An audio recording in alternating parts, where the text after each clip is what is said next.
I'll be honest with you, and I actually respect, and you give me a lot to think about.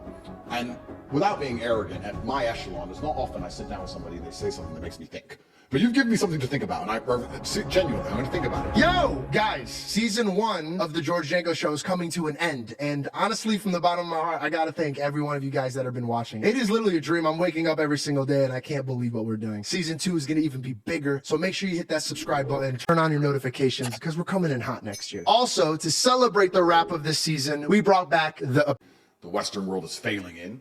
So once you accept that, you say, okay, the West is failing. It's on its way down. I can't live in the West. And then you look at a map and you look at South America, which is very dangerous. And I'm not South American and I don't speak Spanish. And then Eastern Europe, which is where we are now, it preserves its culture via religion. And they have some other societal, what's the word I'm looking for? Traditions, which certainly preserve the culture better. It's a slower decline. So I felt like this might be a good place to live. Unfortunately, I think in the 7 years I've been here, Eastern Europe is catching up with the West, and I feel like it's going to go down the same hole, so I'm going to have to move again. But when I moved here 7 years ago, it just felt like a safer place, felt like a nicer place, and decided to leave. I don't see what America or England or the West has for people anymore. Okay, question. Do you think that this generation is more evil than the past generations? I don't think they're evil. I think they're lost, and I think they're misguided, and I think we're now living in a culture where I'm a full-grown man. I'm 36 years old.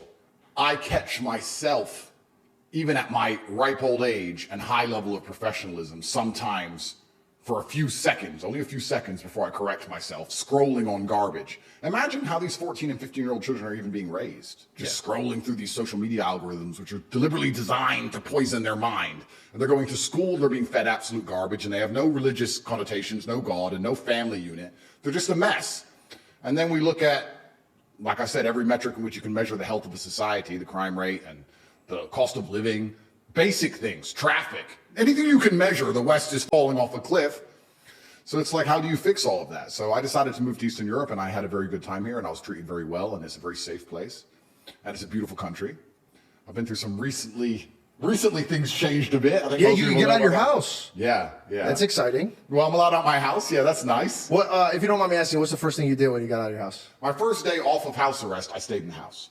That's fucking weird, man. I know, but it was a sign of resistance. Oh, you wanted to prove that you could keep going. Yeah, that's right. I feel like you're flexing all the time. Like, is there like if I was on house arrest, who the fuck are you flexing for? Just leave. And anything, you could have lied and be like, no, I stayed for an extra 3 days. But like you stayed. I stayed.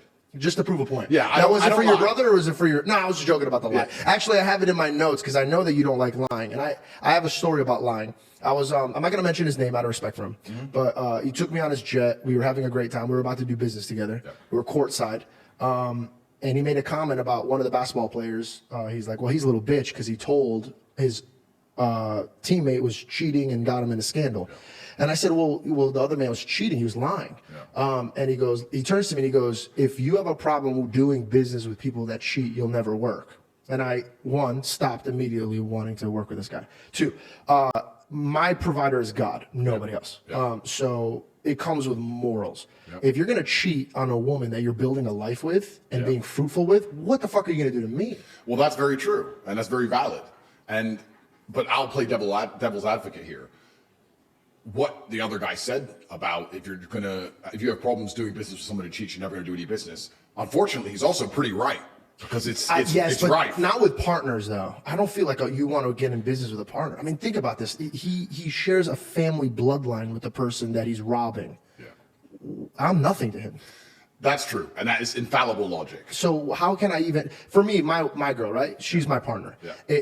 I couldn't focus if I had to come do this interview with you, and I know she's out somewhere now. I have to think about what she's doing. It's taking away from me. Yeah. So if I'm breaking bread with a man and I'm doing business with him, I can't sit around wasting my time thinking about what he's doing. And you're completely right. And I totally understand that. But as a honest individual, I have to sit here and be honest and analyze myself and analyze my own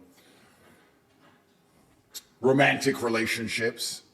Am I completely faithful in the traditional sense? No. Why is that? That's a good question. I can't say exactly why that is, but I think that probably the biggest decline in the Western world I have to accept, even though I partake in it and even though I am guilty of it. I think the biggest failing of the Western world is that men and women do not stick together anymore. I think it would fix a lot of problems. I find that very fascinating that you know that's the problem. You teach men to be better men and to fix their problems. Don't run away from it. But you know that monogamy is a challenge for you, but you don't want to. It's not a challenge. Monogamy is not a challenge for you. Monogamy is a decision that every man must make.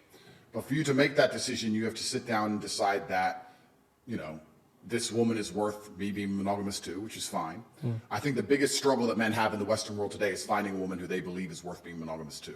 I don't think men have a problem with monogamy as much as men have a problem finding a woman who they truly believe they should be monogamous to. Also, there's something that's interesting about monogamy, because we can talk about this and it can be a very interesting conversation. In days of old, high value men, important men, kings, warriors, whatever, had multiple wives. And they had to look after the multiple wives, or they had mistresses, and they had children with them all, and they had to look after them all. In certain cultures today, that is still the case. In certain religions today, that is still the case. In the Christian world, in the Western world, we've said that's unacceptable, we should be monogamous. Yeah. But then you have the majority of men who are monogamous are cheating. The ones who are not cheating are using prostitutes sometimes, or going to strip clubs sometimes, or consuming pornography. So they're not truly actually loyal. So you've moved the idea of a man having 3 or 4 women he loves and taking care of to a man having 1 woman he's supposed to love and doing a whole bunch of things in secret. You've just subsidized monogamy and you've removed it all towards pornography and degeneracy. So then you have to sit and argue, well, why does so much degeneracy happen in the West? Is it because we are not allowing men to be more true to their instincts? This is all brand new thoughts for me, and I'm just speaking as I think. But let's look at another example, right? Well, before, can I tap in with that?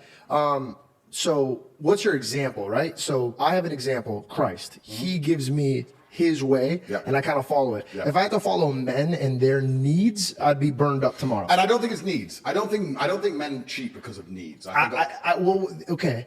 Women cheat because of like feelings. They get an emotional attachment to them. Men cheat because of more lustful body type thing. I've never heard of a man being like, man, I can't wait to talk to Becky. Of course, but I think a lot of it's also ego. Exactly. So, but ego, what comes before ego? Or it comes after ego? Yeah, a fall. Yeah. So my thing is, yes, when I met here's my theory. When I was out about and I was having fun as a Christian man, I was waiting for the right woman. And I came to this guy and he goes, I don't understand. I thought you were Christian. And I go, listen, bro, I'll be a good Christian man to a good Christian woman. When I find somebody who has good morals and I know that she'll have my back and she'll do good, and when God presents me that girl, I will be a good man to her. And he asked me something that changed my life forever. He goes, well, if you're the son of God and you're asking for his daughter, why would that father ever give you a daughter when you treat everybody else like garbage? And so I had to think. I think when it comes to blessings, I believe that it's given from God. And to move on to new blessings, you have to handle what you've been given. Agreed. So if I've been given the fame and the money and the access to women, God's monitoring me. Okay, are you going to go fool around, act like trash? Can you be trusted? Could you be trusted with this daughter that I have over here? Kind of like that picture where Jesus is holding a beautiful bear behind him, and then you're holding on to this lifestyle that you still want, but you're like, this is great. And God's like, no, give it to me. Show me you're ready for it, and then I'll present it, like any good father would be. Absolutely. And I did. I cleaned up my act. I was celibate, and I was showing him I'm trying now to be ready. And then I found the beautiful girl, and then I became monogamous, and then I have a good partnership. And here's the thing. I could lead that relationship anywhere I want. If I wanted to be opened, it could be there. Not saying that she's uncomfortable with it, but when it first started, I could plant the seeds into taking it in any direction that I want. Correct. It takes somebody with integrity to lead a woman in the right direction. Absolutely. I tell people all the time, I'm in charge of the relationship. God is in charge of everything. So when my girl looks at me to lead the house, I got to lead the house, but it's not from my needs. Because if it was my needs, bro, she's out shit cold. That like she's not gonna get the best out of it. Of course. But now I have a God looking at me and monitoring it. You gotta love her like you love my church. No, absolutely. Everything you're saying is completely true, and I agree with you. There's 2 ways we can answer the question. We can talk about it from a religious perspective and what you just described, and you're right, being a God-fearing man is going to lead a woman in the correct direction because a woman is a reflection of her man, and that's why you see if a woman gets with a bad guy who does drugs, she ends up doing drugs and doing bad things, and a man can lead her in the wrong direction. She comes from our ribs, metaphorically and physically and mentally, right? So if I'm gonna be, like you're saying, doing drugs, she's gonna follow my lead. Absolutely. But I'm just talking about it from a societal perspective. I'm making an overall societal observation, the fact that now we have monogamous societies, but because they're not truly monogamous, all of the desire is being outsourced towards degeneracy. as opposed to having a society where a man is allowed more than one wife, for example, and then the degeneracy isn't needed. You don't need pornography and you don't need prostitution if you're allowed to have 2, 3, 4 wives if you're successful. And the point I was going to make earlier is that in certain countries, this is still the case. And I'm just speaking here in generalities. I don't have proof for any of this, but if you look at Russia, right? Russia is a Christian nation. There's a lot of Muslims as well, but it's traditionally a Christian nation. But if you're a very rich, powerful Russian man, and I've been to Moscow, I can assure you, you have maybe 4 or 5 wives. Or not wives, 4 or 5 girls. Yeah. And your wife understands about who the other girls are, and she doesn't really care. Don't look, don't care, don't ask. I have a Bentley, I have a big house, I have the children. He plays around with these other girls sometimes. I don't care, I'm his wife, and that's just how things are set up. That particular man who's very, very rich, he's not interested in pornography. He's not interested in prostitutes. He's satisfied. He has enough for whatever his ego desires or his heart desires. Then you look at the West and you look at the most degenerate things which can possibly happen, which are actually levels above prostitution and pornography. If you look at Epstein's Island, for example, when you have very rich, powerful men and they're told by the public sphere, you're not allowed to have more than one woman, but they don't have God to control them. They're godless. Then they say, okay, well, how can I satisfy myself if God's not restricting me? The society's saying I can only have one woman. I'm not allowed to have 4 or 5, which would satisfy me in some regard for my ego or unhealthy reason or whatever my reason is. So I'm going to end up doing things in private. I'm going to end up doing things in secret. And then you have Epstein's Island appear. So it's kind of interesting. God is important and God is extremely required to restrict people. But if you take the God out of the element and you only use society to try and restrict the sexual desires of people and tell them they have to be monogamous, you're going to end up with more degeneracy than if men were allowed to be polyamorous and have more than one wife. Does that make sense? 100%. And the reason why I asked you, is this generation more evil than the last? And I wanted to circle back how you said the West is falling apart. Yeah. I believe that it's kind of, and I always go back to biblical references, not because I'm an annoying Christian, but I just like truth. And I notice that truth comes out of these testimonies that I see. Yeah. And the one thing that I've realized with humanity, God or no God, it's your access. Yeah. And I think that's why God reflects the heart. He doesn't reflect your actions. He reflects your heart. Because let me give you an example, pornography. I don't watch porn. The reason why I don't watch porn is, one, it's unhealthy. For me, before you carry on, I don't watch porn because it's genuinely uninteresting. Like It's gotten weird. You could put porn on and I'd be like, Yeah. I just don't get it. Yeah. That's the thing. And also, for example, I like to practice the monogamous relationship. So when I get married one day, I know my girlfriend's not going to be at the prime model look when she's 50 or whatever she is. So I got to practice that this is the only woman that I have. It's diligence. Correct. Okay. So opening up the access. Look at a man who's watching pornography. I fall off the wagon every once in a while. I'm not sitting here saying that I'm perfect. About a year, maybe 2 years ago, I was watching porn, and there was, back in the day when I was growing up, was like your stepmom. Yeah. And to me, that was always weird because I'm like, dude, that's your, like, still, it's your mom. Yeah. Now it's your mom. And then when I, last year when I tried, I did a KSI and Sidemen thing. We was Impulsive and Sidemen. We did this collab, and there was a girl who does porn there, and I made a joke, and I go, "Look, I'm stuck," and it went viral, and I realized I'm like, everybody laughed at this joke because they know what I'm saying, and it's this porn style thing where if women are stuck, then men would come and have sex with them. Yeah. That's Of course it is. Yeah. that's Yep. and these men are enjoying this. Yep. So what is this teaching them? That you could take what doesn't belong to you. And I think a lot of the things that they're programming these kids to do actually comes first through pornography, because you watch it in secret and you're not really dabbling with your men, what you're watching. It's kind of like a mustard seed that grows. Yep. But then the question is, are they doing it on purpose? This is where you go deeper down the rabbit hole. Bad for a society. Let's accept that to be a fact. It is And a it is fact. true. Okay, Yeah. so pornography is bad for society. Okay, why are they trying to destroy the society? Who are these people? What is their end goal? Is their end goal the sexualization of children? Is their end goal 12-year-olds to sit there and watch pornography and want to have sex? Is their end goal to confuse 12-year-olds to want them to try and change genders? Is that their end goal? I don't know. Is that why they take down the country's flag and put up another flag? This is another thing you have to understand. We talk about the Western world being fallen. Do you mind moving that mic towards your We mouth? talk about the Western world being fallen. What even is the culture of the Western world anymore? We have gang signs, and we have frozen food, and we have the pride flag. What else? Like, what even is there anymore that unifies us in any regard? I mean, I'm pretty sure, and I've never tested this, I don't want to find out, I'm under enough matrix attacks, but if you were to burn an American flag and burn a pride flag, you do more time for burning the pride flag. It's a hate crime. So you have to actually then understand is, okay, if this is destroying society, is it being done on purpose? And what is the end goal of it? And who's doing it in the first place? And then it gets really scary. I agree with everything you're saying about pornography, and I agree with everything you're saying about monogamy. I'm just trying to analyze the world and how it actually functions, and how do you fix these things? And setting examples, leading by example. My question to you is this: let's label this group of people that I want to label so we can circle back to. What would you like to call them?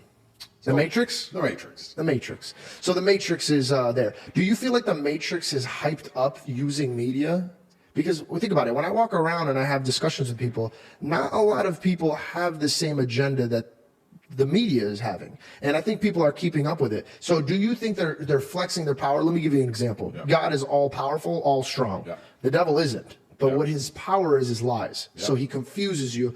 God uses faith, the devil uses fear. Yeah. Do you think the Matrix is just full of shit and they're just fear-based? Oh, they're absolutely fear-based. So what is your goal? If you had to fight, like you are fighting, and you're banned from, what are you banned from? Like, everything. But you're on Twitter. Elon bought Twitter and restored me. Before this, I was banned on Twitter also. I'm banned on... Why did you get banned? I got banned because you get 3 lives. And the 3 lives are, first you get canceled and banned absolutely everywhere. And the second life is they try and put you in jail for something you didn't do. And then the third life is they assassinate you. And I'm now on my second life, as most people have experienced in real time. I got banned because I became monumentally popular. I became hugely successful. I became the most Googled person on the planet. And then they make up a reason to get rid of you. And I'm banned on TikTok, Instagram, YouTube, Spotify, SoundCloud, Uber, Airbnb, Gmail, WhatsApp. You can't get an Uber? I can't get an Uber, no. Gmail, WhatsApp, you name an application. All for standing up for what you believe in. Well, yeah. I mean, I made some satirical jokes, of course. And Could you give me an example of something that you said that you may have crossed the line? I don't think I ever said anything that truly crossed the line. I'm going to stand by this because I don't believe in regrets, and I don't believe in sitting here and saying sorry for anything, because I'm not a coward. If I made a video 10 years ago that got 84 YouTube views, and me and my brother were joking about how women can't park and women shouldn't drive. Yeah. And then I became the most Googled man on the planet. And then that is found. And then a bunch of feminists get upset by it. Yeah. I'm not going to sit here and beat myself up over that. That's life. Yeah. Oh, well, shit happens. But also, like, stand-up comedians make the craziest jokes. Like, I was in a comedy club and they're already making jokes about Palestine. Of course. I mean, comedians make jokes and rappers sing about murdering people. So it's completely a double standard to come along and say that whatever I said was enough reason for me to be canceled. Well, that scares me because censorship is the scariest thing to me in the world. At what point can we not worship our God? My phone, the day the cancellation started, I opened my phone and app by app, one by one, logged out, logged out, logged out. Logged out, logged out. And in sync, I was sitting there for 2 hours, and every 20 minutes, a new one would just log out. Were you scared? I knew the Matrix was real. I knew how the Matrix operated. I knew that there's a centralized power. I was scared because I knew I'd used up my first life. And then I started saying on all my podcasts, they're going to put me in jail for something I did not do. When that happens, you have to know it's a lie. And I said that about 15 times. And then 7 months later, I ended up in a cell. So I understand exactly how the world works. So yeah, I was scared. But I also believe, and I draw a lot of strength from my religion. We talk about God. I think God gives you strength. And I also believe one of the primary objectives of a religion, which ties back into what we were saying earlier about how the world could be fixed if men and women stay together and monogamy. I think the primary objective of a religion is to preserve a culture.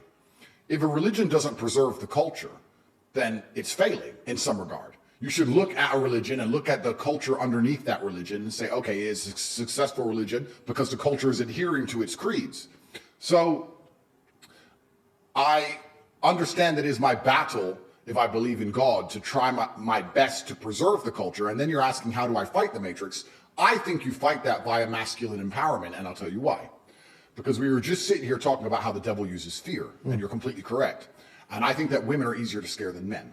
And I think that now we live in a society, especially in the West, where women have been empowered to the point, well, I'm not against female empowerment, I'm not a misogynist, but they've been empowered to the point where they're more powerful than men in most scenarios. They're more powerful than men in the divorce court, most powerful than men in the custody court, more powerful than men in terms of the education system, more powerful than men in terms of their testimony, more powerful than men. I'll give you endless examples. If 10 men get murdered, nobody cares. If 10 women get murdered, it's going to be a national news story for weeks. Their life is more valuable.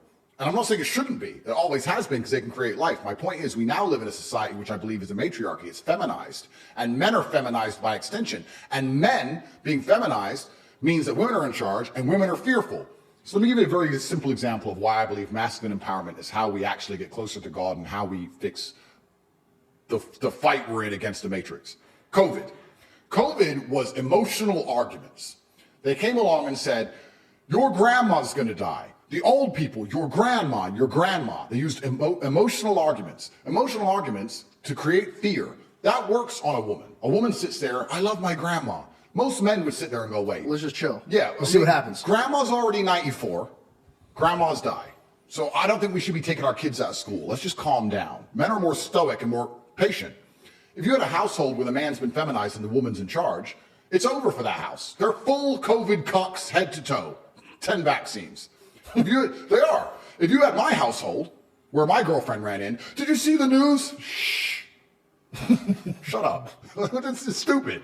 Okay, and then it's fixed. wait. But this is the point. Fear. You're Yes. talking about fear, the devil using fear. Absolutely correct. How does he scare people? He scares cowards. He scares people who can't fight. He scares women. He scares people who are not prepared to stand up and resist. So masculine empowerment is absolutely not only how you battle the devil. You need men to be as strong and capable as possible. Okay, this is a great pivot that I want to say. Everything you just said, I agreed with. Everything you just said, I agreed with. The only problem that I see is when you were like, shut up. Let me give you an example. Here's the reason why. Everything you just said was absolutely correct. And as a man, I could look at you, and if I had children, I'd be like, yo, listen to this man. He's being very, very correct. Now, my girl's going to be like, well, why did he just tell his girl to shut the fuck up? Like, I said shush. Yes. Okay, let me give you an example. I was dismissive with my hand. No, I know, but you know what this means? Flicking the diamonds. Get the fuck out of my face. Shh. This is what every girl here. Shut up and go make me a sandwich. This is what comes off. So you're fighting getting men to be like, yes, but then you turn off the women. Here's the problem. You're trying to make men more men. But men, before they listen to you, are listening to the girls because they just got a girl. They don't want to lose them. They did everything that they could to get this girl. Correct. So here's the thing. When you see a fireman bust into a building that's on fire, he's not going to look at the person and be like, what the fuck? Why did you do this? He's going to be like, hey, it's okay. Look at me, grab my hand, come out. Why can't you take that approach? I think I am. And it's actually funny when you say I lose to women, because I'll tell you something that most people probably do not know. I don't know if I've said it before.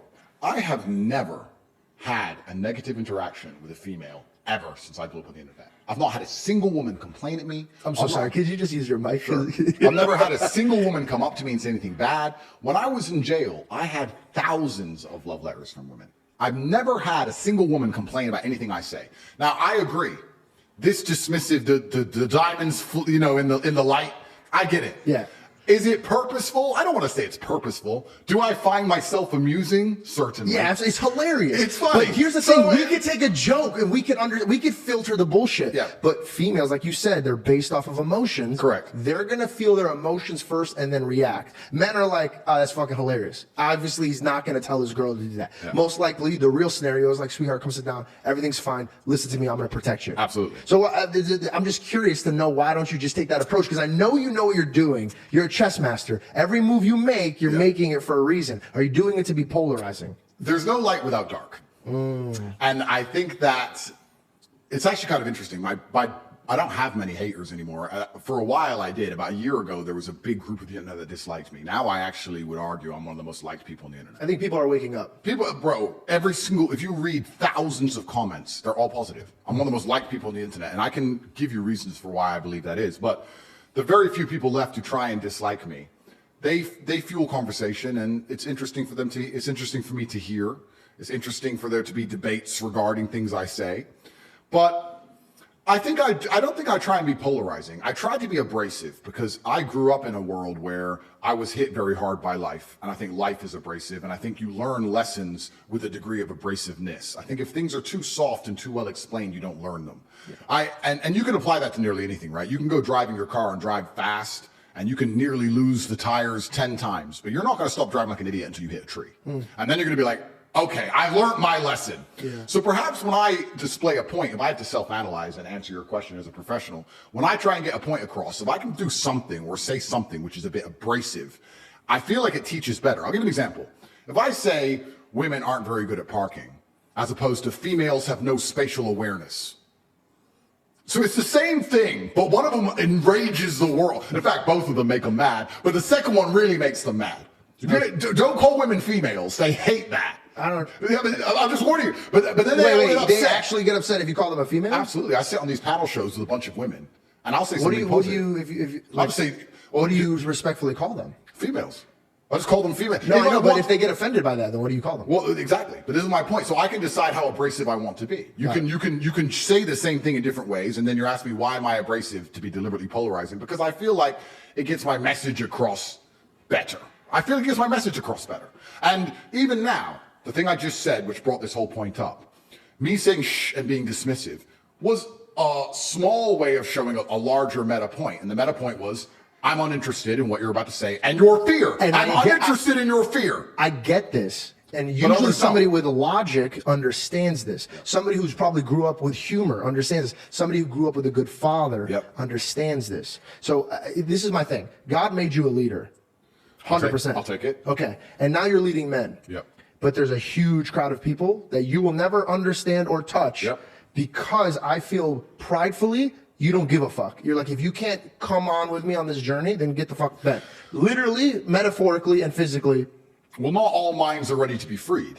They say it inside of the movie. But which one is valuable enough to be free? Christ saved everybody. He didn't just come and pick a couple people. Absolutely, but you can lead a horse to water, or you cannot force it to drink. And I feel like the reason why I'm now one of the most liked people on the internet, and the reason my comments are so positive, I have to answer that question, is because I feel like I'm heavily leveraged against chaos. The thing is with my brand, I don't entertain. I do entertain, but that's not my purpose. I'm trying to teach people things. I'm trying to give them things. Even the things I sell are beneficial. I have a school that teaches people how to make money online. It's beneficial. If you follow me, you can make money online. You'll start to train and go to the gym. You'll listen to some positive motivational things. You'll feel more motivated. I'll try and guide you towards God. Either one. I'm not even strictly Islam. I believe that if you are a religious person, you're a better person, regardless of the religion you choose. Because you have to follow your morals and have boundaries. Absolutely. So all of my messaging is positive. So as the world gets more messed up, I'm leveraged against chaos. As the world becomes a bigger mess, as people struggle to survive to pay their bills, as people become more and more unhappy, as the wars start, all this craziness, people sit there and go, do I want to be entertained by clowns? Do I want to watch these streamers who are clowns? Do I want to be entertained? Or do I want a solution? Do I want some form of stability? Who is saying things which can actually help me, which actually will directly impact my life in real time and make me feel better? And that's me. So I'm not an entertainer in that way, which is why I believe my brand has become so strong and why most people like me. And it's also why a lot of people will forgive me for being semi-abrasive, because I feel like as the world gets more messed up, which it is, people are going to learn some very abrasive, harsh lessons. And sometimes when you've gone through a very harsh lesson, to be given a solution which isn't harsh, you're not going to believe it.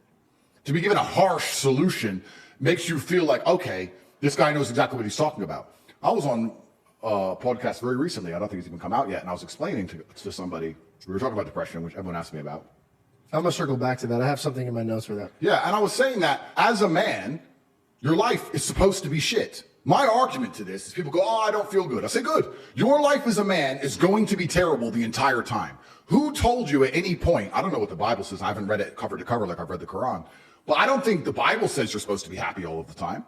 The Quran certainly doesn't. Well, in Matthew, it says you're supposed to cast your anxiety and depression on them. So life isn't going to be easier, but you could go. Let me give you an example. Sure. When Jesus was walking on the water, this is the example I say. When a storm hits, the storm is still hitting. Yep. But there's a difference from you drowning in the storm or standing above the storm. Absolutely. And I think that you're always going to have challenges and obstacles. Storms are going to come. But I guarantee you, there's obstacles that you could walk through with a smile on your face that another man could fall apart. Absolutely. I've just been through some, and I'm sure I'll have more. What was it? It says in the Quran, just because you believe, you think Allah will not test you. Just because you believe in me, you think you're not going to be tested. I think being tested is a great thing for That's you. how God shows love. Yeah. Because because God's love is a disciplinarian love. It's a masculine love. It's like a father. A father shows love through putting you on the bike, letting you fall over, letting you hurt your knee, picking you back up, putting you back on the bike. That's how a father shows love, and God is the same. Your father used to push you down when you used to be a kid. That's right. And your mom used to be upset about this. Let's time travel back to you as a child. Sure. Because I feel like what made you who you are now is based mostly off of how you were raised. Absolutely. Take me back. Yeah, I think I had the best possible upbringing a person can have, which is good parents and no money. I didn't get famous or rich young, which I also thank the Lord for. I think a lot of these people who get famous online quite early, I think they miss out a lot of life. It's not real life. It's not real life. It's not real life. No, I had real jobs and I did real things and I was really broke and I was really on the bus and really trying to pay rent and doing real stuff for a long time. I wrote a line in here, and I think you could relate to it. A poor man is broke, a rich man is broken. So if you're broke, you could figure out a way to be rich. But if you were given everything and you don't know how to manage this life, you're broken and you don't feel like you've earned anything. I've met more depressed rich men than I've met depressed broke men. It's amazing you say that because there's two answers to that. My first one is, I love that you say that because I always say, I'm not rich. I'm a poor man with a lot of money. I always used to say that. And I don't want to brag or anything, but just because I get asked this question a lot. I've been extremely successful. I have hundreds of millions of dollars. In fact, I think our last valuation across everything we own we're almost at B now. So we're doing very, very, yeah. I'm a billionaire. Top G's a billionaire. So we're doing extremely well. That's the first thing. The second thing, it's great that you say that because I completely agree. Because if you're born with everything, if you're born with all this money, that you have no aspiration, nothing to actually grasp onto and trying to achieve, then money doesn't make you happy. But then you can analyze this from another angle, right? We were just talking earlier, we can always pivot back to who the matrix are, who's in charge. So let me ask you. Do you have somebody that Well, let me ask you a question. Okay, good. If you're born into a dynasty, let's say a banking dynasty, and you're born a billionaire, and you have everything you've ever wanted ever, and money has absolutely no value at all, and a brand new Ferrari doesn't mean a thing. You could buy one every 10 minutes for the rest of your life, and money doesn't make you happy. What's the one thing that's going to make you happy? Controlling others. Controlling others. Power. Yeah. Ego. So then you sit there and start looking at things. Because going, games become real. Absolutely. Yeah. So now you're like, okay, well, money doesn't satisfy me. What makes me feel important? Especially if you're going to add in. Let's add in another angle to it. Let's imagine you falsely believe, because it is falsely, that you're somehow genetically better than others. You're from this lineage. You're better than the other people. And the other people, the serfs and peasants, are struggling for money, and you have unlimited money because you're so smart, and your family's always been so smart. You'll have haughty eyes. Yeah. So then you're going to sit there and go, well, why did they make people put on a mask when they walked in the restaurant and take the mask off to eat and then put it on to go to the toilet and then take it off to eat and then put it back on? Because I have I'll tell you why, because it's funny. You think it's just people. because it's funny? Because it's an ego. Because it's ego. I thought it was the test to see how far they get pushed. Compliance tests. Yeah. Which is the same thing. So when you really understand that people who are in charge of the world are completely, like you said, broken. They're broken people. Money can't satisfy them. People said, I keep referencing COVID, and I do that because it was something tangible that everybody lived through. That's a very easy one to reference. It's a bad thing that could work in your favor because now they could relate to you. Yeah. Did you guys know we do live shows? Well, technically, we've only had one real live show, and it went amazing. Thank you, thank you, thank you, thank you. And next year, we're going to be doing so many more. If you want me to come to your city, text me here, this number, so I can know where to go. I'll see. I'll be like, oh, look, Chicago, or oh, New York, or oh, Minneapolis. Okay. Enjoy the show. They went through that, so it's hard to explain to a broke kid what a rich kid goes through, or what a rich kid, what a broke person goes through. So this is actually a huge blessing. Do you think that COVID and people's frustration and what happened to them link them to understand your theories more? Oh, absolutely. A lot of when I was saying during COVID about the Matrix, everyone called me crazy. And by the end of COVID, a lot of people were like, Andrew, you nailed it, day one. Because I don't think many people understand, because I wasn't nearly as famous then, but the videos exist on the internet. Me and my brother were the kings of COVID. Everyone else now understands it was garbage. Everyone else talks tough. Everyone else has their story about how they went out during COVID. Now. But you're tough now. On day one of COVID, day one, when they still had the people falling over in the street in China. And what was that? That video? Yeah. They're just running in the street and dropping dead? Yep. When the Italian hospital was overrun, day one, my brother and I sat down and had a conversation in our war room, our cigar lounge, which was very similar to this. And we sit down and said, if this disease will kill people like you and I, military-aged males, then the world is over. It's zombie apocalypse. So what are we going to do? And we sat there and decided whether we should hide as long as possible or if we should just go out all guns blazing. So we decided to go out all guns blazing like heroes. This is all documented. It's on video. And day one of COVID, when everyone else was afraid, we flew to Sweden because it was the only open country. And we spent the next 4 months. Ironic. Yeah. Because who lives in Sweden? Very strange. We spent the next 4 months in Stockholm and 6 nights a week in nightclubs with Swedish chicks partying while the rest of the world was locked in their house. Nobody talks about this. Nobody talks about the fact that Sweden was open, no restrictions, you could do whatever you wanted, nightclubs were open, everyone was partying, everyone else was locked up, not allowed to go to funerals. We were literally in parties all day, every day. I didn't even get sick, didn't even get a cold, and it was cold outside, didn't even get the sniffles. So we beat COVID, we won COVID early. So even after this experience, for the next 2 years of COVID, I'm trying to scream at people, listen, wake up. And like, oh, yeah, they wouldn't just put it on the news. They wouldn't just lie to us and try and scare us all for no reason until you understand the good and evil in the world and you understand that's how the devil actually operates. But the point I was going to make earlier about talking about how these people are broken and money doesn't satisfy them. People often say, COVID was just for money. And I say, that's actually a very optimistic view of the world. It wasn't just for money. It was for something far worse. They have money. They print money. Yeah. They make money. They are the money. When I found out about I just learned about how they print money. I literally could not believe it. Oh, yeah, money's not real. For 3 days, I'm sitting around, so I'm like, what the fuck is this? So they just print this shit? Money is not real.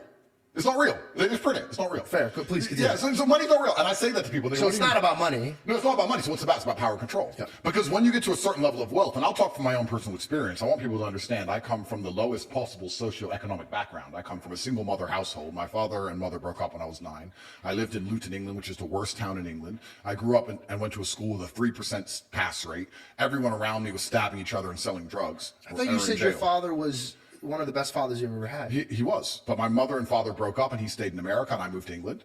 And he wasn't financially successful, but he taught me other lessons. Gotcha. And I'm glad he didn't give me money because I think that a harsh upbringing and a harsh life makes a man a man. I don't think you learn a lesson any other way. But I grew up from the absolute bottom. And now I'm up at a position where we have a very large empire. A lot of it is shadow. Most people don't know what it is, but even our overt things, even our university and things that are online are turning over $15-20 million a week. So we're doing crazy sums of money. So I've been from the absolute bottom to the absolute top. I've seen it all. And once you get past a certain level of wealth, once you get past a certain level of money, yeah, but then you understand what money is, right? So we say about money not being real. Money is not real from a governmental perspective because they just print it. It's nothing. But money is truthfully the stored time and energy of other people. If you have money, you have stored time and energy of other humans. Because people are hourly rates. That's right. Because I can take that money and make someone else use their time and energy for X thing. Got it. So it's a different version of slavery. Absolutely. Because if I'm going to come along and say, you're no longer my slave. As my slave, you had to work for a house and a car. You're no longer my slave. In slavery, let's actually look at slavery. Slavery began that way. Yeah, and slavery said, you work on my plantation, I give you somewhere to eat. Or I'll give you my daughter. Yeah. This is how people would work. And that's why they were like, oh, your Bible believes in slavery. I'm like, slavery was different. It wasn't like, there was bondages. Yeah. And there was slavery. That's why the Egyptians, that's a whole different type of slave. Yep. But the origination of slave was like a debt. I'm paying you a debt. Yep. Completely. So let's look at even American slavery, the slavery that most Americans understand. You're going to work for me. I'm going to give you a house and I'm going to give you food and you're going to stay here and you're going to work. Slavery is abolished. So now what do? You're going to work for me. I'm going to give you that. I'm going to give you some money. And that money is enough to only buy you a house and some food. We've just put money in the middle. Now, if I can make you do whatever I want for money, and I can print as much money as I want, you're my slave. Because I can print it from the sky, and you need it to live. So you are my slave. Money's not real. So I have all of this money. I have the stored time and energy of other humans. And once you get past a certain level of wealth, you understand, which ties back to COVID, that you're not interested in money. What you're interested in is people. It's always been about having good people around you. You want a beautiful, doting, loving woman who's obsessed with you. You want good brothers who will stand by you and make you motivated. You want bodyguards who are going to protect you. You want people. And then you want to look at it further down the rabbit hole. You want to get more sinister. If you've been born into a lineage or a dynasty or the people who control the world, you want robot people. You don't want to be spoken to disrespectfully. In your empire, in your podcast empire, right? You now have a podcast. Would you allow a member of staff to come along and say, this is bullshit. I don't like how you do this. This is shit. You're shit. Or would you fire him? I don't know if I would fire them. I would first try to teach them how to behave. And if they didn't listen? They're out. Absolutely. So let's imagine you ran a country. Okay. All right. Let's imagine you ran the world. And then let's imagine there's this guy called Top G who sits down there because he was Google Man of the world for telling the world that COVID's a lie. And you're making everybody run around and do everything you say. You're going to allow that person to get away with it? And now you start to understand, that's how the Matrix operates. So the people who are broken, raised on money, are so obsessed with power and control, which explains a lot of the society we're in, because they don't look up to God. These people think they are God. So that's the biggest fault. and they're trying to make robots of us all. They're trying to enslave us. I you know what bothers me more than anything is when I walk into an establishment and the person who's working is like, go to there, and they point at a machine. What breaks my heart is that machine is going to replace you. Yep. And you have no idea. Yep. So you've gotten in a place where the person above you is encouraging you to be replaced. That's like, hey, see yourself out, legitimately. Yep. See yourself out. But people don't think. They don't, and they absolutely lack perspicacity. And then you go further down the rabbit hole because, like I said, there's layers to the rabbit hole. I don't know how Alex Jones you want me to go, but he's right about all the way. He's right about a lot of things. So you're an Alex Jones fan. I like a lot of the things he says. And I'm not saying I agree with everything he says, but a lot of the things he says have been proven to be absolutely true. You know, you say conspiracy theorist. Nowadays, that just means you're ahead of the curve, unfortunately. And Alex was talking about, and a lot of other people talking about, and there's a lot of text which talks about the fact that the people who are in charge of the world, they believe that as AI improves, a huge percentage of the planet are going to become useless eaters. They don't need you anymore. That actually scares me. The guy who created it even is scared of it. Well, that's the thing. So let's give a thought experiment. As it stands right now, most people are so uninteresting and so unremarkable that you could replace them online with a chat GPT bot and you wouldn't really notice. Genuinely, that's how boring most humans are. If you're special and remarkable and unique and you're famous or you do whatever, that's different. But most people you could replace with chat GPT by text, you wouldn't even notice. And that is a free application which is brand new. Imagine we're going to be in 20 years from now. So we start talking about useless eaters. This has been discussed by very important, very powerful people at length. The same people who are trying to give you the vaccine are talking about the fact that the population of the earth needs to decline. Why do we need, they say it, Bill Gates says it. Why do we need to get rid of people? Well, machines will do it. So why do we need people sitting around who have hopes, dreams, aspirations? They want health care, they want safety, security, children, all of this garbage. We just need somebody to do X job, and a machine can do X job. So what do we need these people for? So then you start I find it weird that Hollywood was the first one to strike about it, but it was about actors. Well, yeah, because have you ever asked ChatGPT to write a movie? Like that? Bro, it's better than anything you've seen in Hollywood in a long time. There's no woke bullshit. There's no trans, lesbian, black, double-dicked fucking hero. So it's great. You know what's so funny is that like this episode is definitely gonna like fuck my account up, but I'm in for it. I'd rather be like real and like if I God forbid if I passed away, I just want to make sure that I was authentic. Absolutely. And so I'm really enjoying this conversation. Absolutely. So they're gonna wipe people out with robots. How do you get in the way of that? So you want to be the Superman of this generation?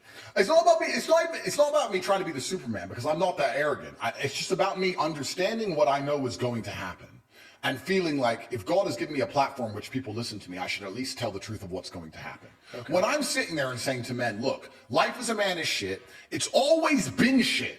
It's never been good. When men wake up and say, I'm depressed and life is hard and I'm sad and I'm struggling right now, I say, okay, throughout history, men have always struggled. Happiness is for children and women. Name a time in history it was better to be a man. Was it better to be a man in World War II? Was it better to be a man on the Titanic? Was it better to be a man in the Napoleonic Wars? Was it better to be a man when you were sitting in Vienna and the Mongol horde arrived, ready to decapitate any male and enslave all the females? When's it ever been good to be a man? Building the pyramids, was that fun? It's always sucked. The only time being a man ever is good is if you become an exceptional man, which is even something feminists admit. Because feminists sit and complain about men and say, well, men have this, men have that. But they're talking about 2% of men. Fascinating. They don't talk about all men. They say men have the best jobs. 2% of men have the best jobs. Most men carry trash. So you're talking crap. So everyone accepts that the best possible human experience that exists is the top 2% of men. Anything below that sucks as a man. You're better off being a chick. So what I say to men is, look, life's hard. It's always going to be hard. It's always going to suck. It always has. The only way to get out is to become excellent and perform at a level where your echelon is so high that you get to live this brand new experience. You need to become strong and smart and interesting and charismatic. You need to become rich, powerful, well-known, connected. You need to do it. But can all men do that? No. So, okay. But I have to tell them the truth. When people come along to me and say, my life's shit, and I look at them and go, yes. Do you feel like you And could it's gonna change stay it? shit. Do you think you could change all of that just from a perspective? I'll give you one. I am happy all the time. Now, I was in a bad place because I realized I was just focusing on bad things. Yeah. And I was being a pussy and not fixing what I needed to fix. Once I fixed what I needed to fix, I started focusing on the good things in life. Like today, I'm sitting with Reed, we're having breakfast, and I look down, and we had a buffet, and I had a crazy amount of plate, like just a crazy plate. I took a video of it. And I looked at him and I go, do you realize even the greatest men 1,000 years ago wouldn't be able to have all of this decorated on their plate? And we throw this out. So it's perspective. Agreed. So do you think that you need to make more rich men or more rich in the heart men? That's a very good question. And when I say rich, I teach financials because I think financials are important. It's a tool. It's a tool, and you have a responsibility to take care of your family. So I think that as a man, your happiness comes from feeling respected over feeling loved. And the reason perhaps you're happy now is because you have more respect for yourself because of the decisions you're making, and you have self-respect. Yeah. And I think that a lot of men, even if they have self-respect, if nobody else respects them, they're struggling. I think male depression can be fixed with respect. I want to tap into depression. What's your thoughts on that? I think that it's massively overdiagnosed. I say depression isn't real because I speak in absolutes. I think the idea of feeling depressed is real. I don't feel like it's a clinical disease that you catch from the sky and it can't be fixed. I feel like depression is feedback, pain is feedback, and your mind and body is telling you something must change. And if you make those changes, you will feel happier. I don't buy into the idea that it is a disease. I think it's situational, and you must change your situation and your actions and your decisions to feel better. And that's why I say it's not real. It's not a disease. I have a point of view on it. I wanted to share mine and see if it kind of matches yours and if you have a viewpoint on it. Sure. When I grew up, I like to describe myself, and now a lot of people get annoyed about that, and they're like, "Why do you talk about myself? Because who the fuck am I gonna talk about?" Do you know what I mean? Like, I hate that. Like, I'm not gonna sit there and talk about Joe. I don't know who the fuck Joe is. I'm gonna talk about George. George was raised. If I came home, I had a really tough childhood, and that's documented. I have a tough childhood when it came to making friends. I wasn't educated. They didn't know I was dyslexic. I had a lot of problems. When I came home, if I ever looked at my mom like I'm depressed, she goes, "No, you're not." And she nipped it right there. Stop saying that. And then I grew up, and I'm reflecting. I'm going to bring it back to the Bible. In the beginning was the what? In the beginning was light, wasn't it? In the beginning was the stars, and I should know this. In the beginning was the Word. The Word, you're right. And he created everything with what? His mouth. And everything's vibration. People that don't even believe in God believe in energy. Okay. I think that we got to a place where if I looked at you every single day and I was somebody you cared about and was like, "You're depressed, bro. You're anxiety. You have anxiety. I have anxiety." So if I'm telling myself this every single time I have a problem, I'm feeding myself this. Bruce Lee had a thing saying, don't joke about yourself because your body doesn't even know what's a joke or not, right? So the philosophy that I'm going about is, are you talking it into existence? Are you, what's the word? Manifesting it. Of course you are. So I don't understand why people, they go to a therapist or they go to medication, but they won't fix their fucking mouth first. It's so interesting you say this, because when I say depression isn't real and it's situational and you have to change your situation to feel better, people often come back to me and say, well, what about celebrities? Because celebrities live perfect lives and they kill themselves. And I argue that with the exact point you made, because a celebrity sits there, Robin Williams, I'm depressed. And instead of people sitting down with him and saying, Robin, listen, shut the fuck up. Shut the fuck up. You're as famous as you can get. You live the most privileged life you can live. You can have a 19-year-old girlfriend tomorrow. Let's find out what's making you sad. Let's go on safari. Let's see some tigers. Or get rid of the shit that's making you depressed. Completely. There's no attack towards making progress. There's just trying to take the easy way out. That's labeling myself. Sorry, guys. I can't do it today. I have anxiety or I have depression. Now, mind you, there might be some people out there that actually wake up and they have a lot of things on them. I think you need to find God. Oh, absolutely. That's it. Because if you had a God, you would know that you could cast your anxieties and depression on him. Now, having faith is a big thing for me. Big thing. If I didn't have faith, all the obstacles that I would look at, let me give you an example. When I first started the show, I was like, I don't know how, but I'm going to have this conversation with you. Now, fucking crazy. I came off of impulsive. Some people might not even want to do anything with me because I was the laughed at kid. Yeah. But I manifested and I pushed and I encouraged myself. Yeah. I could have sat around like a pussy and be like, oh, no one's going to give a fuck about me. No one's going to do this. No one's going to do that. But if I can't care about myself, if I can't push myself, right. and if I can't encourage myself, who the fuck's going to come around and do that for me? Nobody's going to care about you more than you. Nobody. Nobody's going to wake up each morning and go, you know what? Andrew Tate only has 53 cars. He needs a 54th car. I'm going to get up and I'm going to work hard and buy him a car. No, that's my job. Did your money make you happier? Or did it cause you more anxiety? Okay, that's a really interesting question, which we'll talk about, actually. But everything you said about depression is super true. And Robin Williams, his mistake is that he went to a therapist who confirmed his bias, confirmed he's depressed. They then sat there and talked about being depressed 3 times a week for 2 hours a day. Then they put him on mind-altering drugs to make him feel better. And after 9 years of therapy, he jumped off a building. If I were to take mind-altering drugs and talk about being sad all day, every day, I'd probably jump off a building too. So it's absolutely the wrong thing to do. And I want to make a point here, because when I talk about depression, people always defend it. I said this. I was having a conversation with somebody. By the way, hold on. Defending what? You have depression. I have depression. But we don't sit around fucking moping about it. But the depressed people do. This is the interesting. So you can't get mad at us for not going in the motion that you want to go about. You're trying to say that you're getting mad at me for saying that I don't sit in my depression. Yeah. I'm not saying that depression doesn't exist. I'm saying that I'm not giving it flowers. Everything is a mustard seed. Yeah. If you water that bullshit, it's going to fucking grow. Completely. What I don't understand is that the reap and sow is everything that anyone does. But people will reap one thing, and then when they're sowing this bullshit, they'll be like, wait, why did I get this? Why did I get this? Yeah. I'm like, because you were fucking, you planted this crop, but every single day you were talking about that crop. Yep, absolutely, completely true. And I said this many times before. I don't believe in things that take away power from me. I don't care if depression is real. I don't care if I'm wrong.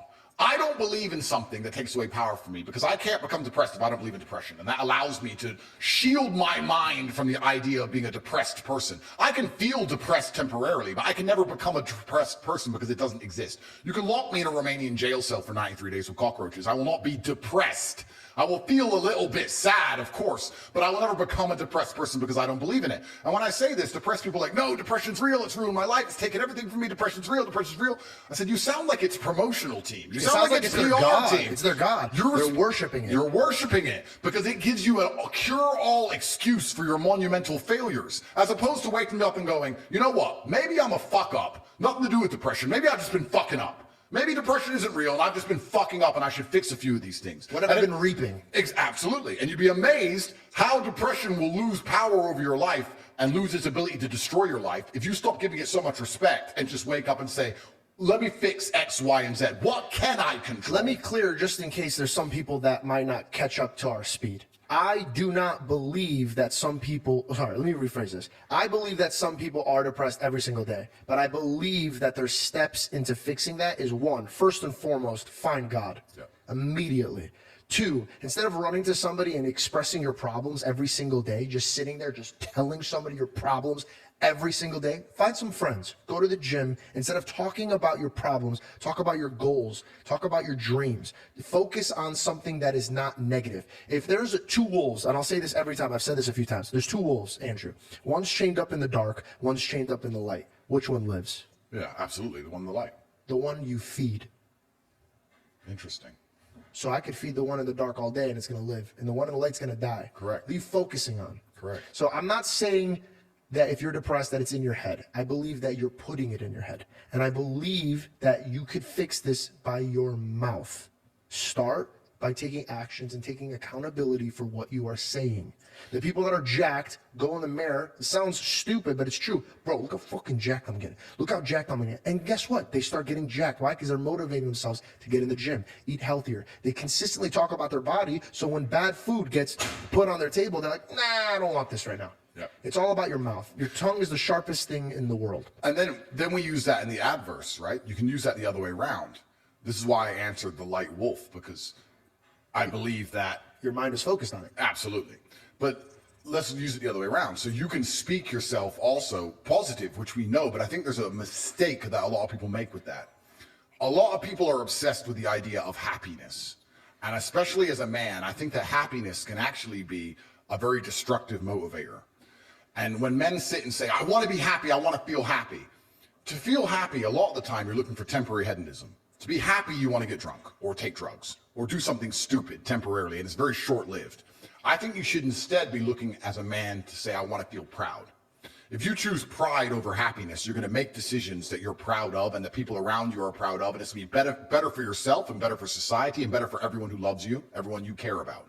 I think that's the first thing you said that I disagree with. You disagree? Completely. I think the best thing a man can do is wake up and say, what can I do that's going to make me proud of myself and other people are proud of me? Let's get into our debate. Let's do it. Okay. I believe that pride will always be the downfall of you. In fact, God calls it an abomination. If you stand before God and you search for anything in your heart and you take pride in it, you're saying that you did it, not God. That is my argument against that one. Two, happiness could be today. It's all perspective. Yeah. If you look at a tree, you could look at it and be like, oh, me and my dad used to pick apples from that tree. Or his father hung himself in that tree. Yeah. It's the perspective. So anything could be changed in a perspective. So if you ask from God's perspective, and God used to walk into the room and say, shalom, peace be upon you. Yeah. So I believe you could enter peace. I believe that you could only find peace when you welcome God into your life. Now, I might sound like a crazy nutcase that's a religious man, but I truly believe in all of my heart that money will never give you peace. Yep. I believe love will give you peace. Love comes from God and the people that are around you. Your mother gives you peace. Your father gives you peace. You can't buy that. And if you ask God for 5 things, only 5 things, Andrew, your Bugatti wouldn't be there. Absolutely. But your brother would. Of course. So you come into the world with peace and love.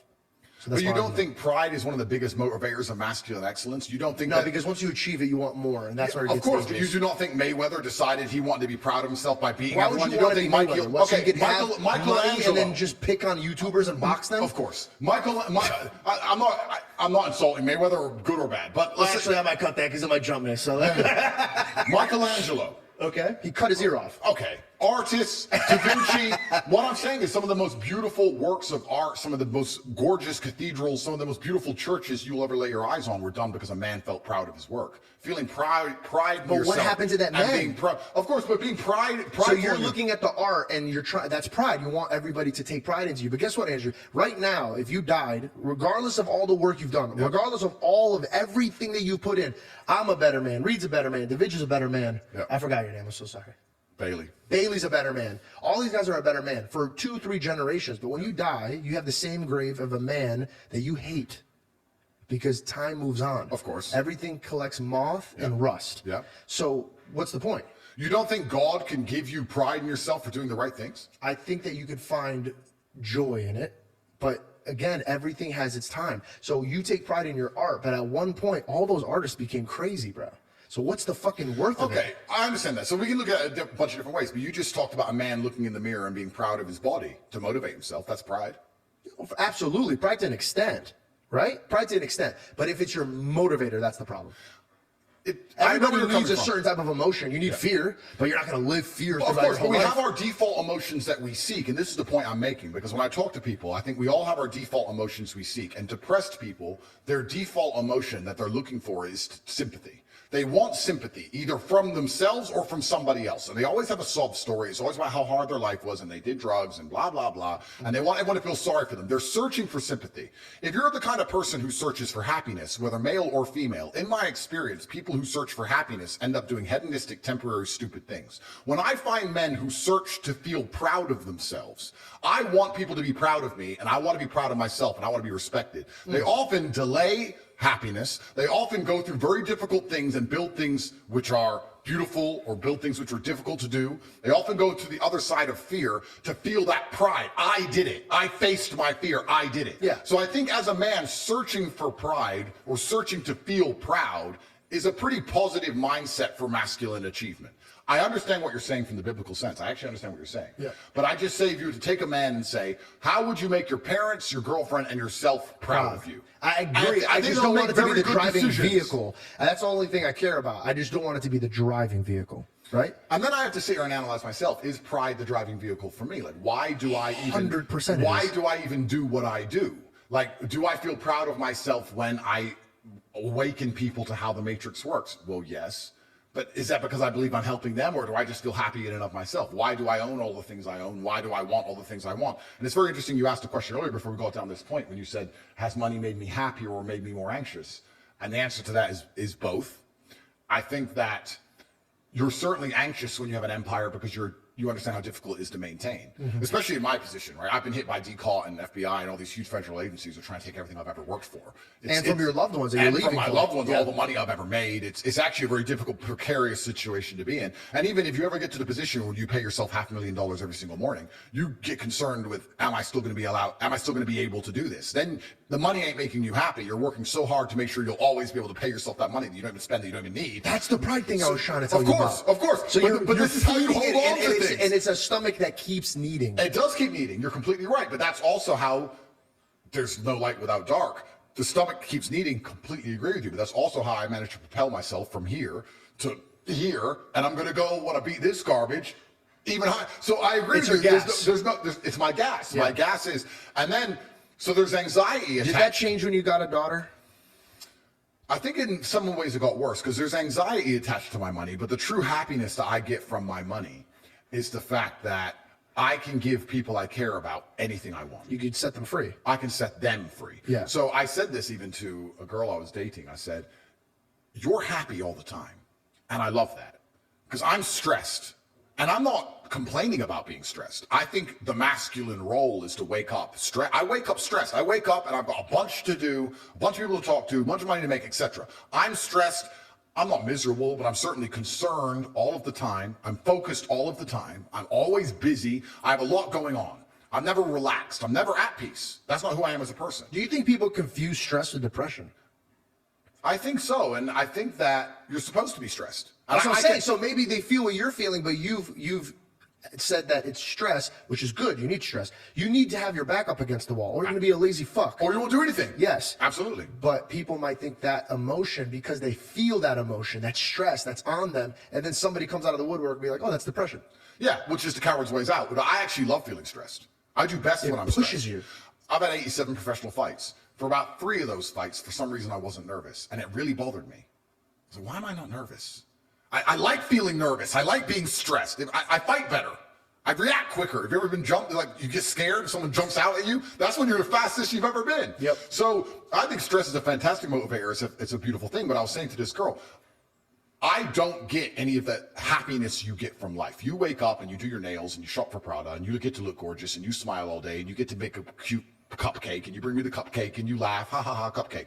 I'm concerned with real important things. DCAR trying to put me in jail. Millions of dollars have gone missing. Like I'm dealing with real stuff. You're dealing with cupcakes. Yeah. But I am happy that I go through all of this so I can make you happy. Yeah. So my money makes You're me a provider. happy. Yeah, I'm a provider. My money makes me happy because every single person I love lives a fantastic life. Can I ask and you a if question?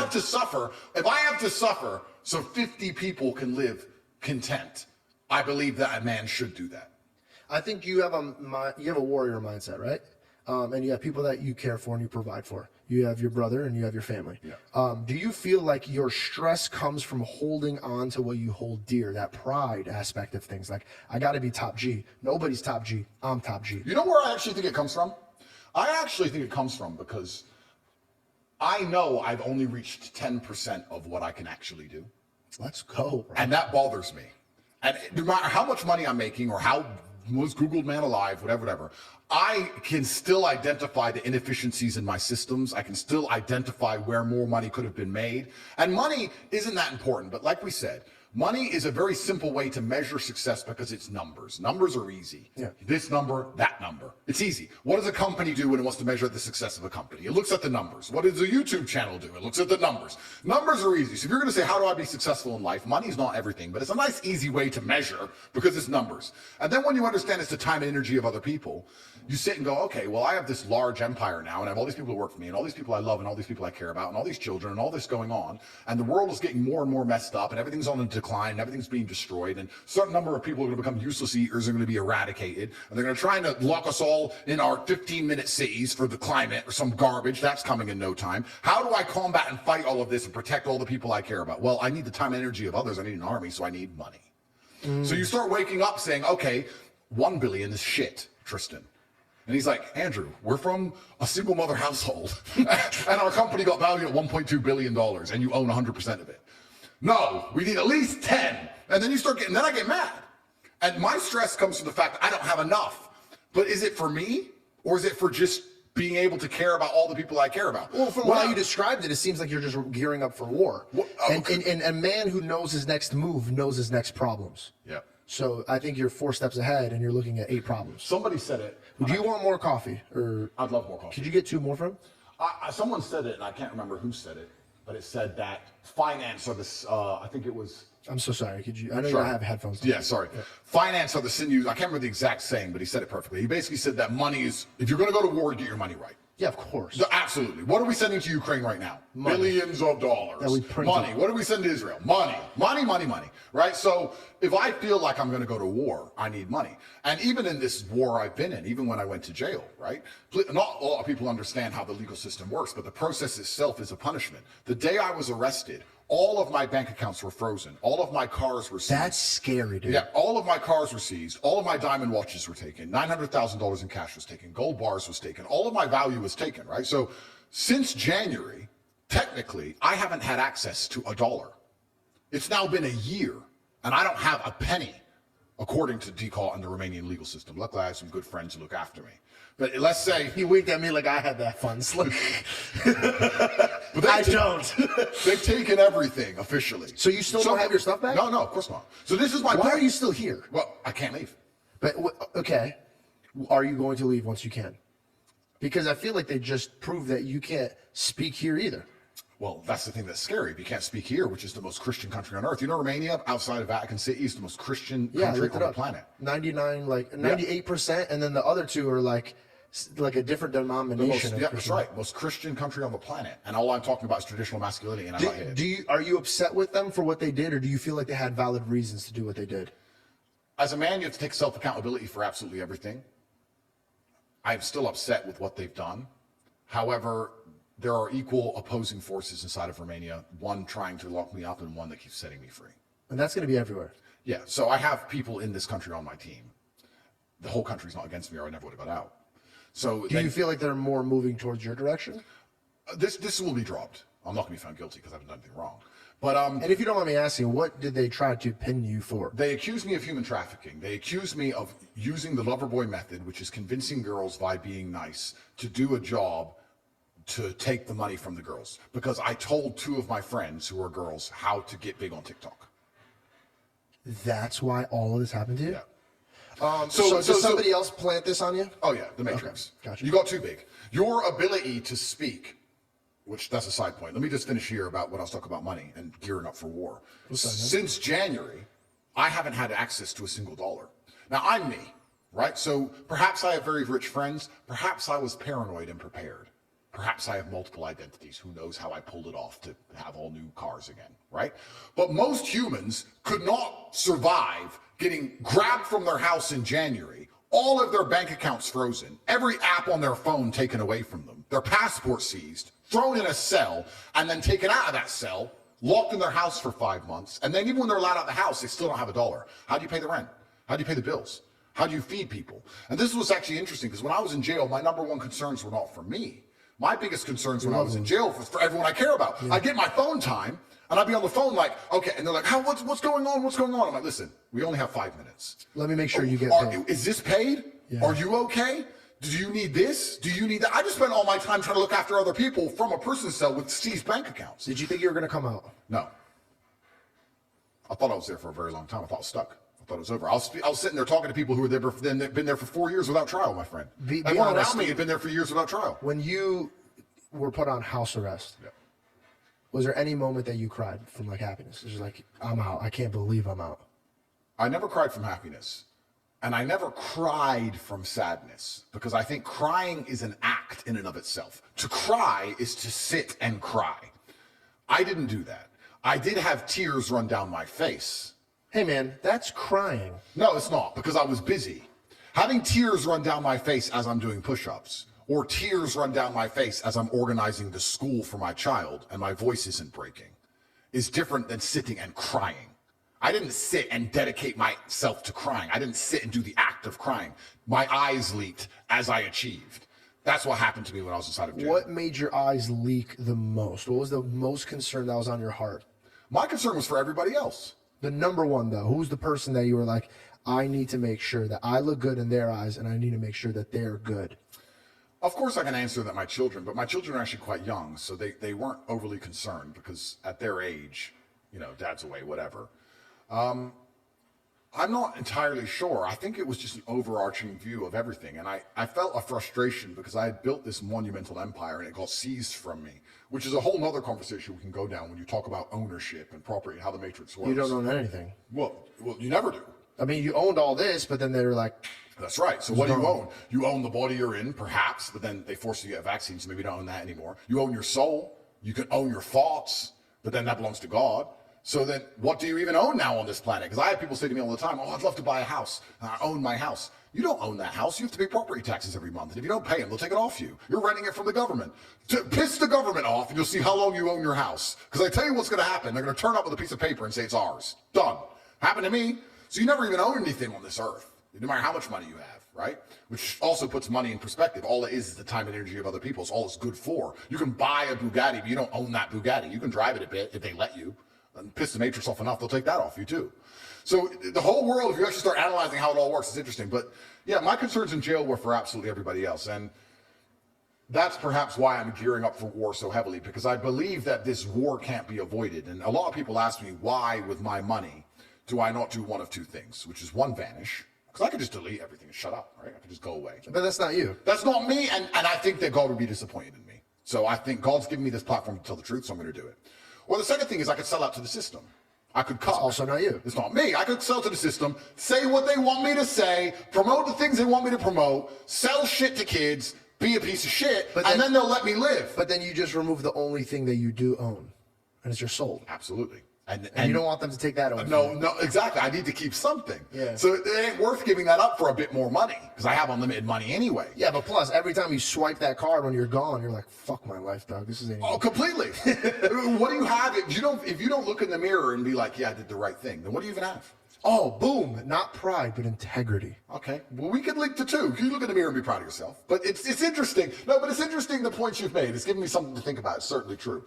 But that's why I'm gearing up for war so heavily, because this war, when people ask me why I don't try and avoid it in the two ways we just described, I don't think most people understand that this war is coming for everyone.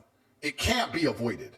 You're either going to become someone like me who's fighting against it, the counterculture, or you're going to buy into it and be a victim of it. I don't think any man who wakes up and accepts the garbage that the Matrix tells them, that, yeah, it's okay to be depressed, like we just talked about. Yeah, you should be running around doing perkies and Adderall and consuming porn and sleeping with a bunch of hoes. And yeah, go to school and get an education and get in debt. And then go get a mortgage and get in debt. And then 9 to 5 and just slave away. And you'll be retired when you're 74. It's going to be fine. All the things they push, all the standardized mechanisms that a man's supposed to live his life by, I believe lead to crippling depression and sadness anyway. I don't think that makes anyone happy.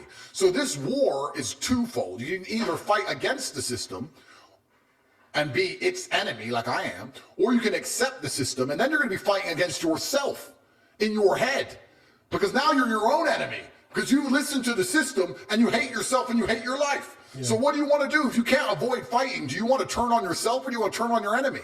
Every single part of me is on my team. My mind, my hands, my feet, everything, my teeth, you name it. If it goes to war, I've got every single weapon at my disposal. So when people say to me, why am I fighting this war? I say, you're in the war too. You're just going to be a casualty of it. You're going to be a forgotten name. You're not even a name. You're going to be a number. In wars, it's interesting. In wars, you look at any war, they'll talk about 12,000 people died here. And one of them was this guy. There's names and there's numbers.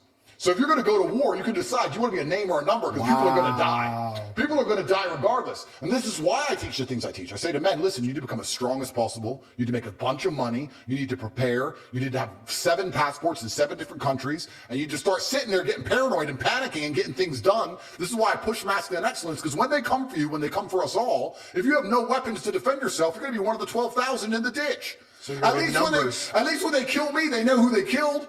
At least they'll say they killed 12,000 men and Andrew Tate. Yeah. At least I get that. You have to aim for something. But this war can't be avoided, and everyone at home doesn't seem to realize Here's the thing that, like, I'm going to put you a little bit at ease and scare you at the same time. I'm ready. They killed Jesus, dude. You know what I mean? Like, if you think about it, they killed God. Yeah. Obviously, he wanted it to happen. Thank God he did. But here's the craziest part. Hey, man, this is the way of life. Oh, absolutely. This is the way of life. And I don't sit around anymore and I don't fear it. And when you talk about pride and you talk about all the stuff we were talking about, I found this new confidence where I walk in a room and I just own it immediately.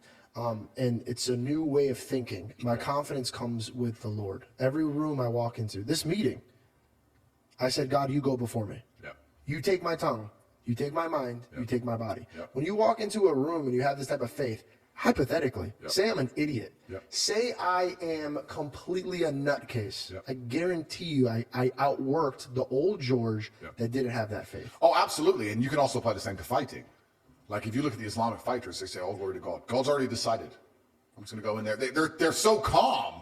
Yeah, and by the way, that's scary. It's dude. super scary. Yo, if you walk into a dude and he's just super calm, He doesn't care. Fuck all that. I don't even want to be here anymore. Absolutely. Yeah. Like if I were to agree, if I were to do a fight now, I know that's in God's hands. So I'd be as calm. I'd be nervous, of course, and I'd want to be nervous, but I'd know, like, look, this is in God's hands. God's already decided.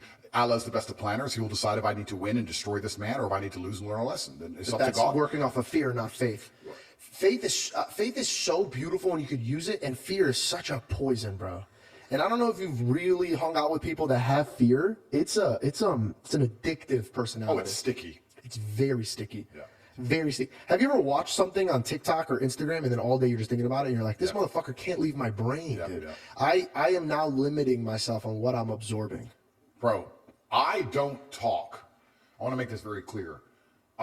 One of the best things about money is I've managed to create my reality absolutely. I don't talk to anyone I don't want to talk to.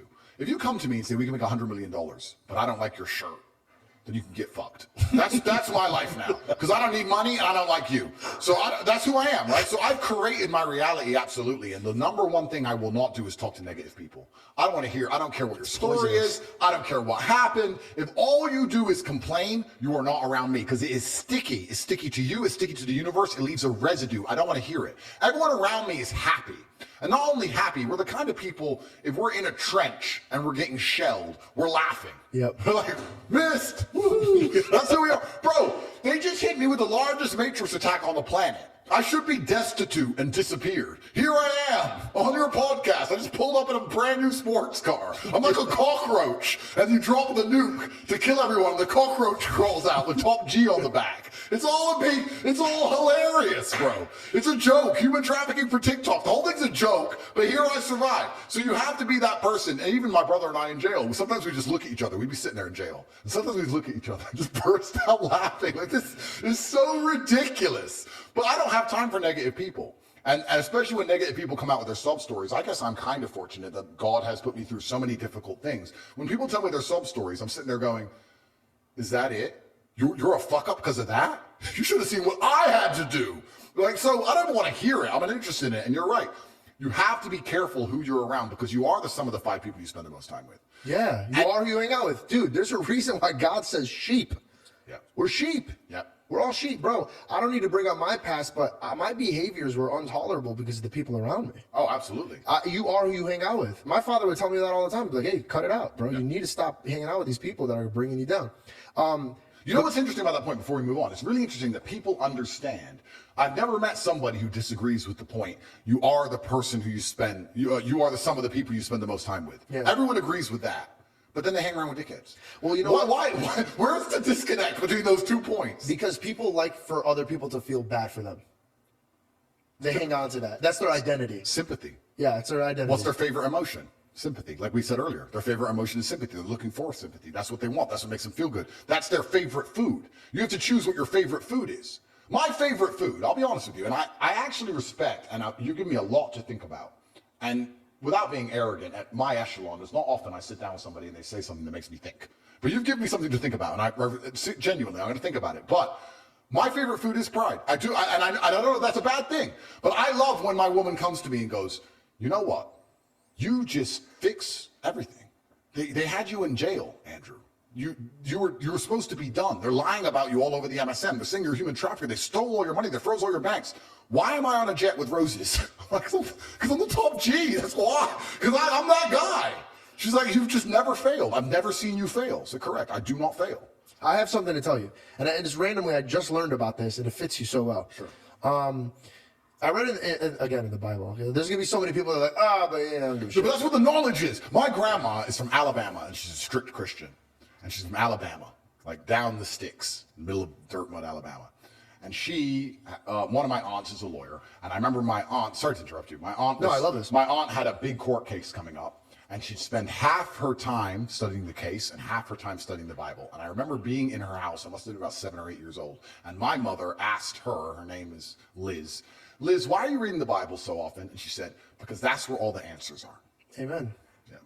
So it's good that you keep man. referencing it. Yeah. Like I reference it because if I reference myself, I'm just leading you down a shit path. Yeah. And a lot of people get so annoyed, like you think you're so holier than thou, you think you're perfect. Then you're not listening to me. Yeah. I'm a filthy dummy. And I'm trying to get myself out of it. Yeah. Matthew asks Jesus, I don't get it, man. Why are you talking to them in parables? And Jesus says, because you were given access to understand. So check this out. You just said, now I'm thinking about the pride thing. I think that you weren't supposed to think about the pride thing. I think God needed you to think this way. But I think now you're moving on to a different season. Absolutely. So I think you might need to reevaluate your tactics. And we change every day. Yeah. And that's the whole point of trials and tribulations and conversations. And that's the whole point of perspicacity in the first place. A lot of people lack it. Feedback is such an important thing. And feedback comes from life and from all areas. And we actually talked about this. I talked about this inside of my war room. I've got the private organization, the war room, where people can join. And it's a masculine network. It's kind of like a boys club. Kind of like guys, and we talk about making money and fitness and all these other things. But we were speaking, and a couple of the high-level war room guys said, Andrew, I want to learn to speak like you do. The way you talk on podcasts is why they're so monumentally successful. I want to speak like you do. How do you practice? How often do you practice? And I tried to explain to him. I said, brother, you're 42 years old. I'm 36 years old. You've been speaking longer than me. So it's not about practice. The difference between you and I is I pay attention and I make sure that I get feedback. So if I do a podcast, I will watch it back and write down every time I made a mistake or every time I could have used a different word. I will sit there and actually analyze my work to get better. You reflect. I reflect. If you don't reflect and you just speak, you stay shit. Reed told me, he goes, I've never met a man. And by the way, I didn't even notice about this. Like, have you ever seen like something you do all the time, you just don't even notice it? Yeah. And then somebody tells you and it fucks you up. You're like, oh, damn, dude, I do that. I over reflect a lot. Yep. But here's the thing, dude. I realized this. As soon as he mentioned this to me, I realized how other motherfuckers do not reflect At all. At all. They'd rather watch other people than watch their fucking mouth, bro. That video where Jack Dorsey had a security guard and everybody was so mad at my opinion on it. Here's the thing, dude. Bad things happen. If you get punched in the face because of a security guard, yeah, he's wrong for that. Yeah. But why the fuck are you talking up to a dude 8 times your size when he's angry? Yeah. Do you have no common sense? Have you never been punched in the face before? 100%. You didn't try to de-escalate it. You were talking and getting mouthy. That's right. Some people need to get hit in the face for them to understand. Abrasive. Yeah. It's true. Some people only learn the hard way, especially men.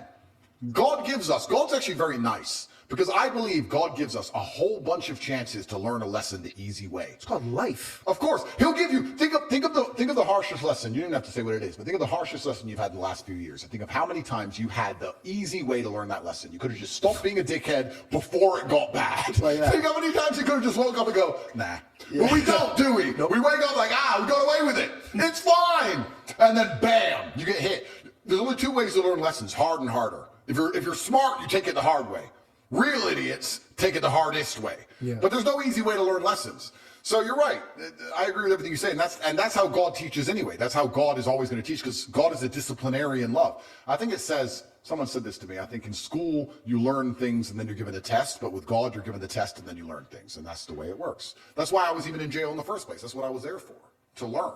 That's why I went. Yeah, you're being sharpened. Of course, I'm being sharpened. And you said earlier about me moving on to a new stage, a new evolution, and I hope that is true. I hope that the 50-year-old version of me thinks the 36-year-old version of me was an idiot. I think he's going to be a lot more calmer. Maybe. Yeah. But I like to consider myself pretty smart, so if I'm even smarter, that's great. We'll see how it goes. Maybe I will be calmer.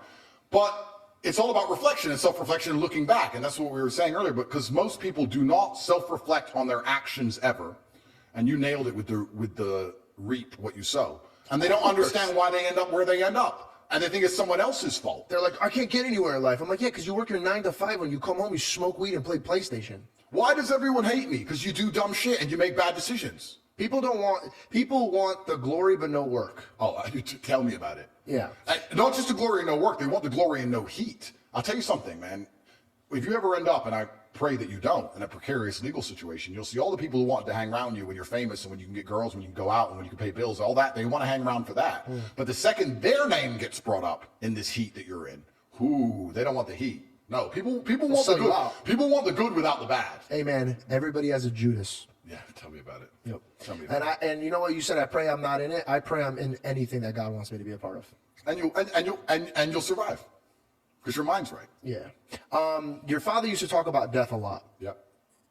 God forbid something does happen to you. Yeah. What do you want to be known for? Firstly, I would never kill myself. I'd like to make that clear. I would never kill myself. Oh, okay. I was about to say, I'm like, I never said you would. No. But you're stating that just in case. I would never kill myself. Gotcha. Under any circumstances, no matter what they say.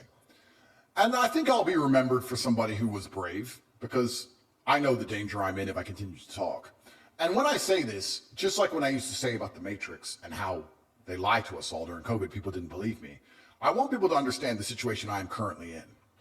I am the most popular person on the planet amongst the masculine youth, which is the most feared demographic of any country, of any nation. You need them heavily psyoped for a few reasons. One, if a bunch of masculine youth get together, it's not a demonstration, it's a revolution. That's the first thing.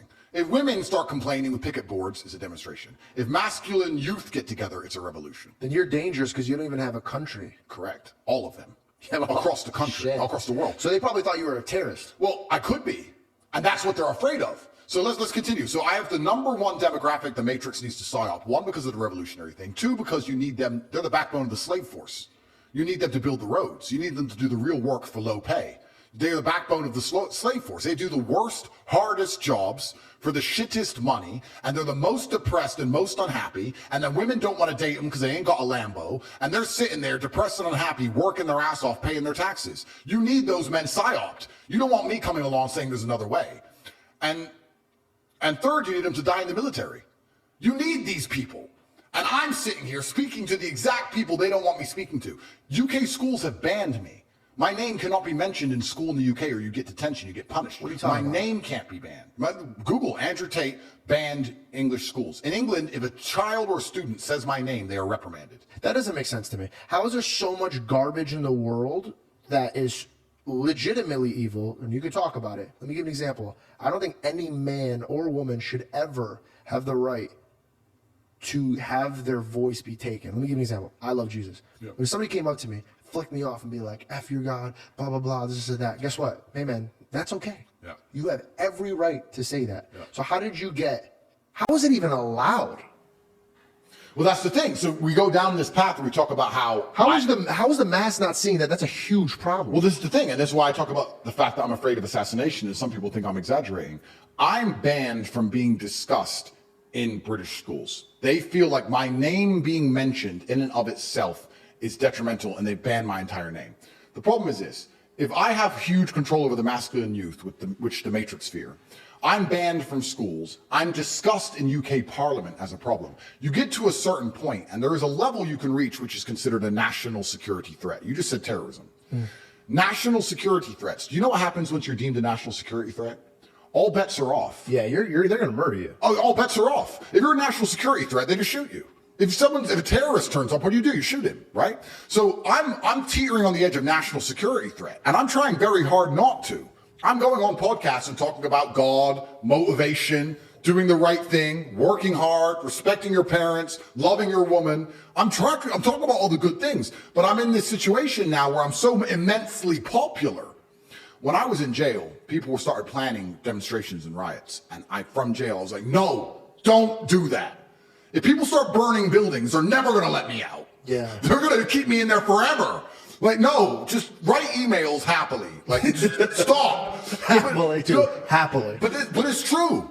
You know, it's scary. But also, you want to teach men how to do it the right way. And I think when people are like, we got to fight for this cause, let's burn this lady's car. Yeah. To me, that's ridiculous. Of course. I don't know how we even got to a place where rioting is even a thing But this is another thing that's scary about power and influence, right? If I were to send a message on Twitter right now with a location and say, I'm going to be there in 2 days, with no promotion, no money, I wouldn't have to build a sexy video, nothing. There would be thousands and thousands of boys there. Is there one idiot? Probably. Is there one moron? I bet.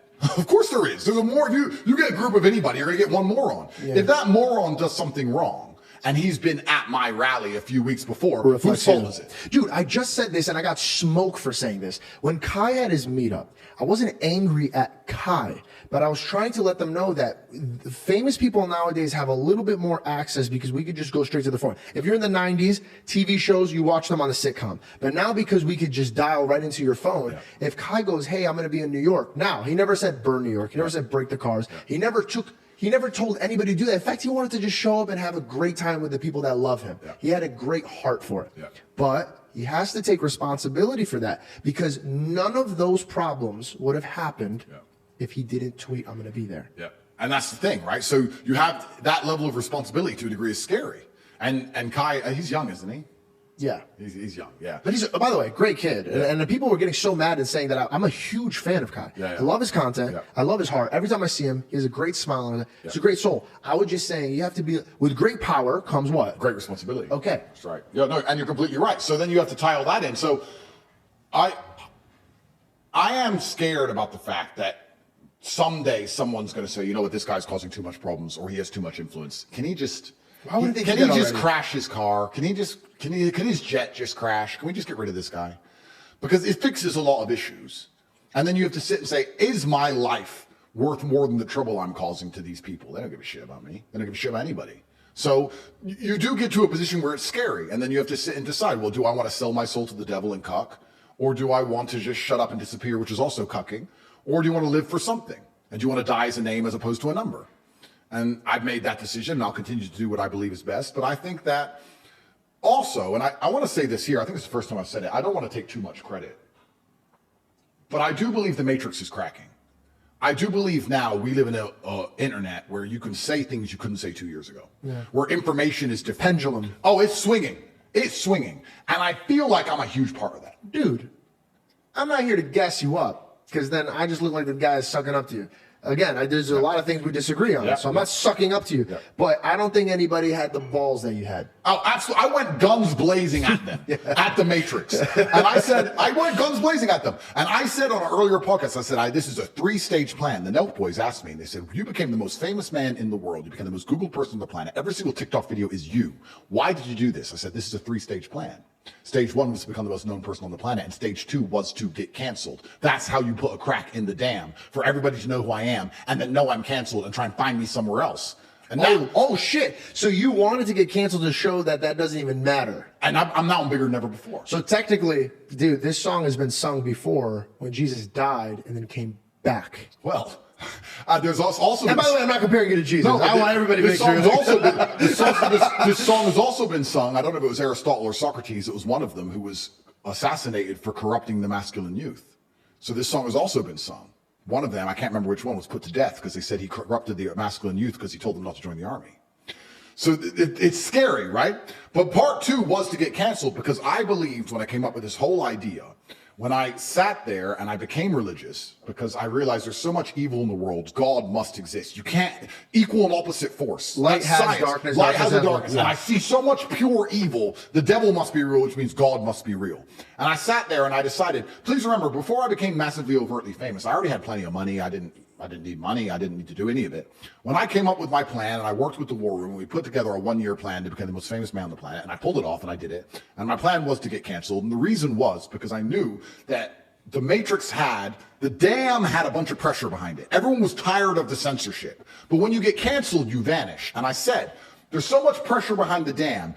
The crack it needs is for someone to get canceled and stay relevant or become more relevant than before. Damn. Then people won't be afraid of getting canceled anymore. So then they'll start to talk.